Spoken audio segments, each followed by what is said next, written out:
சென்னைக்கு பெருமழைக்கான வாய்ப்பு இருக்கு. சொல்லுங்க, எல்லாமே ரெடியா இருக்காங்க. சென்னையில் வந்து எல்லா பக்கமும் 100 HP மோட்டரே வந்து 100-150 மோட்டர் வச்சுருக்குறோம்.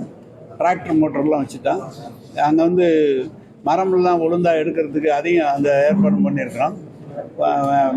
அந்த சப்வேல உடனடியாக தண்ணி எடுக்கிறதுக்கு அந்த வேலையும் பார்த்து எல்லா இடமே ரெடியாக, மழை வந்தால் பாதிக்காத அளவுக்கு எல்லா வேலையும் செய்யறதுக்கு மாநகராட்சி ரெடியாக இருக்காங்க. சென்னையில் இல்லைங்க, நீங்கள் வந்து நீங்கள் சொல்லும் போதே நீங்கள் பார்க்கலாம். நீங்கள் 10 சென்டிமீட்டர் 15 சென்டிமீட்டருக்குள்ளே கிராஜுவலாக மழை இருந்தால் அதெல்லாம் உடனே வடிஞ்சிருங்க. ஒரே நேரத்தில் 20 சென்டிமீட்டர் 20 சென்டிமீட்டர் மழை பெய்யும் போது ஒரு 4 மணி நேரம் 5 மணி நேரம் தேங்கி தான் வடியும். அது வேறு வழி இல்லை.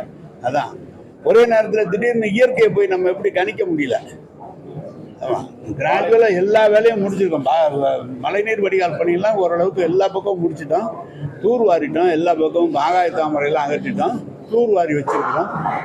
இது வரைக்கும் 10-20 வருஷம் 30 வருஷம் செய்யாத வாய்க்கால்லாம் விருகம்பாக்கம் கேனல், ரெட்டேரி வாய்க்கால், அதே மாதிரி எல்லா வாய்க்காலையும் தூர் வாரிக்கிட்டு இருக்கோம். இப்போ அந்த வேலையெல்லாம் தொடர்ச்சியாக பண்ணிகிட்டு இருக்கிறோம். தொடர்ச்சியாக முதலமைச்சருக்கு உத்தரவு கொடுத்து அதை WRDலேருந்து எடுத்து மாநகராட்சியில் ஒப்படைச்சு மாநகராட்சி மூலமாக அதை எடுத்துக்கிட்டு இருக்கிறோம். ஓரளவுக்கு எல்லாமே சரியாக பண்ணியிருக்கிறோம். இயற்கை அவங்க சொல்லும்போது எங்களுக்கு அவர் எங்ககிட்ட தான் இருக்கார். இப்போ அந்த வெதர்மேன்கிறவர் எங்ககிட்ட அப்படின்னாரு. அவர் சொன்னார் கொஞ்சம் கடுமையாக இருக்கும் அப்படின்ற மாதிரி சொன்னார். அதுக்கான நம்ம இப்போவே எல்லா இடத்துலையும் ஏற்பாடு பண்ணிட்டோம். அது ஒவ்வொரு ஆண்டும் அந்த பணிகள் தோணும். ஏற்கனவே அறிவிக்கப்பட்ட பணிகள்லாம் முழுமையாக முடிஞ்சிருச்சு. கொஸ்தலையாறு பணி இப்போ 8வது மாதம் முடிக்கணும். கொஞ்சம் கொஸ்தலையாறு முடிஞ்சு கெடிலம் அந்த கால்வாய் பணிகள்லாம் முடிஞ்சிருச்சு. ரெட்டேரி பணி நடந்துக்கிட்டு இருக்குது.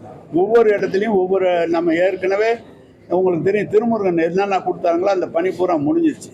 தொடர்ந்து மற்ற இடத்துல நிற்கிற இடத்துலலாம் அந்த பணியை தொடங்குவதற்கு இப்போ 2வது இடத்துல சொந்த பணத்திலே மாநகராட்சியினுடைய சொந்த பணத்திலே 300 கோடி ரூபாய்க்கு அதை தொடர்ந்து செஞ்சுட்டு இருக்கிறோம்.